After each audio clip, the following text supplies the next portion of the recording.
cintaku yang direstui. Tetapi ujungnya setelah mualaf. Namaku Gusti Ayu Maderai, seorang putri dari kerajaan pemecutan Bali yang karena fitnah seorang patih. Ini kisahku. Kala itu, aku terkenal cantik dan disayang, hingga menjadi kembang kerajaan. Tak sedikit para pembesar kerajaan Bali ingin meminangku. Namun musibah telah menimpaku. Aku terkena penyakit kuning atau yang disebut liver. Bertahun-tahun penyakit itu tak dapat disembuhkan.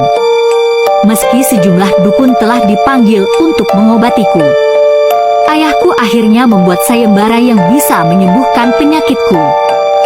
Jika ia perempuan, maka akan diangkat menjadi anak raja.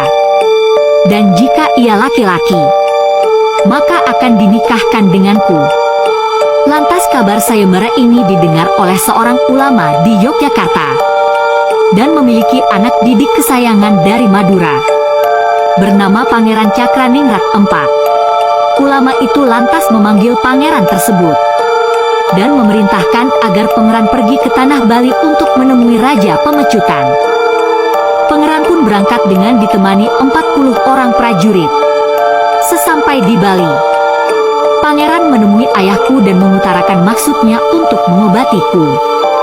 Pada akhirnya pangeran pun berhasil menyembuhkan penyakitku. Sesuai janji ayahku, aku pun dinikahkan dengan pangeran itu. Setelah menikah, suamiku mohon pamit kembali ke Madura denganku. Sesampai di Madura, aku diupacarai secara Islami dan menjadi mualaf. Namaku pun diubah menjadi Raden Ayu Siti Khadijah. Setelah memeluk agama Islam, aku pun rajin menunaikan kewajiban agama. Suatu hari, aku meminta izin kepada suamiku untuk pulang sebentar ke kampung halamanku. Aku rindu dengan keluarga besarku. Suamiku pun mengizinkanku pulang ke Bali. Ia memerintahkan pengawal dan dayang-dayang sebanyak 40 orang untuk mengawalku. Sebelum pergi, suamiku memberikan bekal kepadaku berupa guci, keris dan pusaka cucuk konde yang diselipkan di rambutku.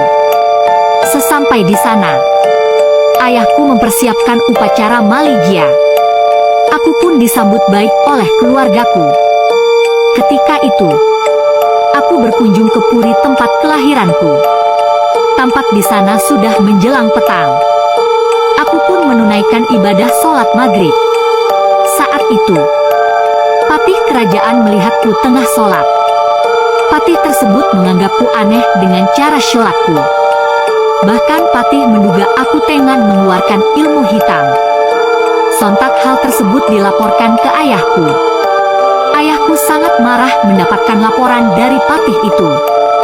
Ayahku pun memerintahkan aku untuk Patih pun mengajakku ke depan pura. Aku mengaku telah memiliki firasat jika aku akan dibunuh. Maka aku pun meninggalkan pesan kepada patih sebelum menghembuskan nafas terakhirku. Aku memberitahu jika ingin membunuh, jangan gunakan senjata tajam. Karena itu tidak dapat membunuhku, melainkan dengan cucuk konde yang disatukan dengan daun sirih dan diikat benang tridatu. Kemudian lemparlah cucuk konde itu ke arah dada sebelah kiriku. Apabila aku sudah meninggal, maka asap akan keluar dari badanku. Bila asap yang keluar berbau busuk, aku mempersilahkan Paman Patih untuk menguburkan jasadku di sembarang tempat. Tapi, jika asap berbau harum, aku meminta dikuburkan dan dibuatkan tempat suci yang disebut keramat. Pada akhirnya patih itu membunuhku dengan menancapkan cucuk konde tersebut. Seketika tubuhku mengeluarkan asap beraroma harum. Kejadian ini pun dilaporkan kepada ayahku. Ayahku sangat menyesal atas keputusannya. Namun penyesalan tak bisa mengembalikan nyawaku. Sebagai bentuk penebusan ayahku, ayahku membuat tempat suci untuk pemakamanku sesuai wasiatku sebelum meninggal.